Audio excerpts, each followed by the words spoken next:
بھی چیز اگر کسی جگہ رکاوٹ بن جائے نا، آپ بڑا بہترین کھانا کھا رہے تھے، زبردست غذا آپ کھا رہے تھے، ایک صرف اس میں نا ہلکا سا دانہ ایسا ہے جو سخت تھا، کچرا آ گیا، روڑا آ گیا، تو وہ سارے کھانے کا ذائقہ تباہ کر دیتا ہے۔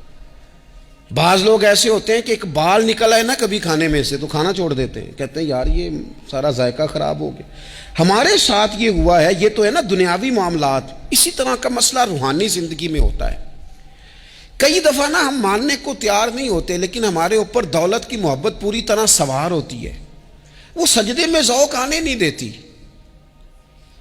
شہرت کی محبت پوری طرح سوار ہوتی ہے، وہ درود و سلام کا، ذکر کا، عبادت کا ذائقہ لگنے نہیں دیتی۔ وہ جو کہا تھا نا والذین آمنوا اشد حبا للہ، ایمان والے سب سے بڑھ کر اللہ سے پیار کرتے ہیں، سب سے بڑھ کر رسول اللہ صلی اللہ علیہ وسلم سے محبت کرتے ہیں۔ کیوں کہا گیا تھا؟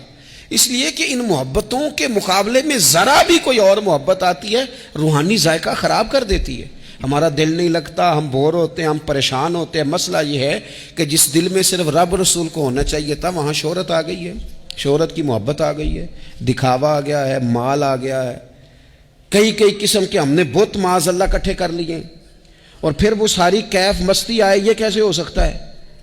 حضرت عبداللہ ابن عمر رضی اللہ تعالیٰ عنہ کے پاس ایک گدھا تھا، ہم پنجابی میں تو کہا کرتے تھے کہ بڑا ساؤ جانور ہے،